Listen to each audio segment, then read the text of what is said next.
Thank you very much, Undersecretary of State. It's a pleasure to be here. Thank you to everyone for organizing such a wonderful event. I've been in Ukraine for 30 years. I'm chair of the board of directors of AmCham and also lead Horizon Capital, which is the leading private equity firm in Ukraine. Over the years, we've attracted $2.3 billion to the country, and over the last 10 years, we've become the country's largest tech investor. And tech really right now is driving resilience in Ukraine. If we look at tech as an industry, when we started investing back in 2003, it was 110 million. It's a 7.3 billion industry, and the plans are to increase it to 17 billion. This is an industry that over the last year, despite all that we've seen in Ukraine, the horror, 5,000 ballistic missiles, as you said, 3,500 drone strikes,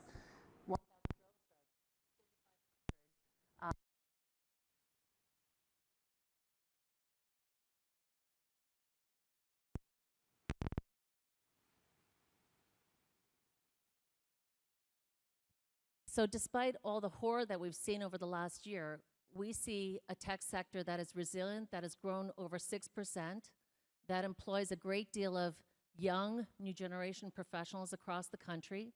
We've seen it become 45% of service exports in 2022, up from 38% the year before.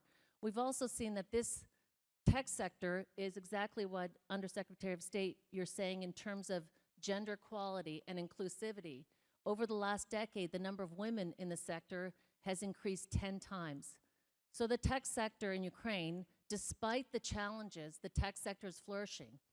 I'll give you an example of a company that we back that has become, just like Ring is #1 in the US, Ajax is #1 in Europe. And this is a company that we've backed since it was a small business.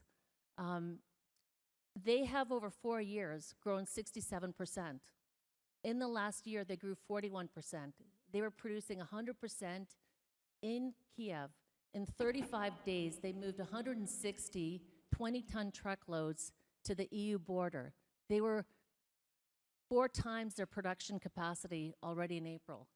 This is the kind of resilience. Not only that, but in their spare time, they developed the air raid siren app that everybody uses, Trevoha, to tell them when the air raid sirens are happening and to let people know it's time to go to the bomb shelter. So it's not only that the sector is resilient, that it will be part of Ukraine's future, but on the side, the level that they are helping Ukraine at this moment is tremendous. Yeah, this Building Back Better concept extends to SMEs as well. Everybody knows that historically, SMEs were low teens, 12%, 14% of the economy, and this provides a historic opportunity for SMEs to really be a lifeblood for the economy, to really grow. As we see in many economies, it can be 70, 80% of the economy. For SMEs, I want to do step back because I'm super proud that the origins of our firm, Horizon Capital, come out of the enterprise fund system, which was launched by Congress, USAID funded.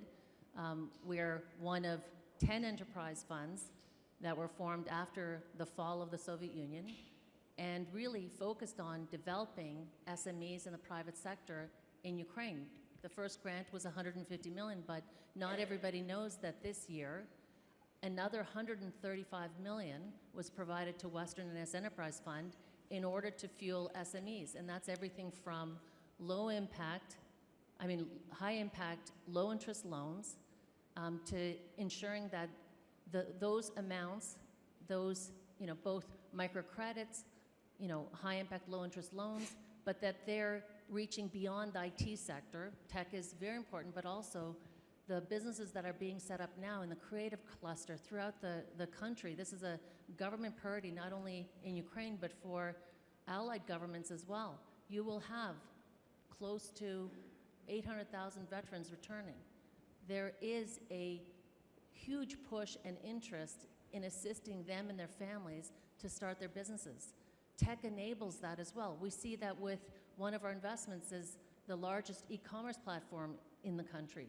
That e-commerce platform through Marketplace allows 100,000 small businesses to also sell their goods and services through that platform. So you see throughout that really this is the moment for Ukraine to shift into SMEs and to promote that sector of the economy, which also will reduce the oligarchs in Ukraine as well. So it's a win-win-win across the board to promote SMEs.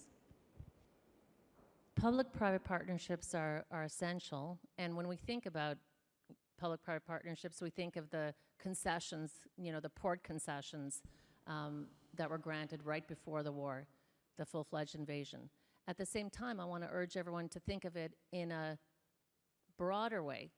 So you have the private sector on the ground who needs access to resources, access to capital, and what we're seeing is that those private sector players who are already there, that they're partnering with public institutions. This can be with development finance institutions. We heard from Scott Nathan today about DFC coming into Ukraine, announcing up to $1 billion, putting monies to work alongside reputable private sector players to really move projects forward now, not when the war is over. So I think what we're going to see is we're going to see that beginning where you've got the private sector players being able to attract monies from the development finance institutions, from Ukraine's bilateral partners, putting that to work in projects, and that expanding. It is happening in the tech sector, for example, with our fund, that is backed by a number of DFIs. And then you see next step, it will be going into the, as you said about the assets, going into light manufacturing, food processing, higher up the value chain, those kinds of projects. Then once the war, real hostilities are over, you're going to see that boom in terms of infrastructure. And that's very exciting. The PPP model is essential there. Ukraine has always been too small for the large players to come in. Everything has been subscale. It's a horrible thing, but you don't have a scale issue. You have post all of this, and Ukraine will be victorious, but you have opportunities for infrastructure and funds for those who are doing this throughout the world on a large scale to really come in, the Bechtels of the world, et cetera, to really make a significant impact in Ukraine.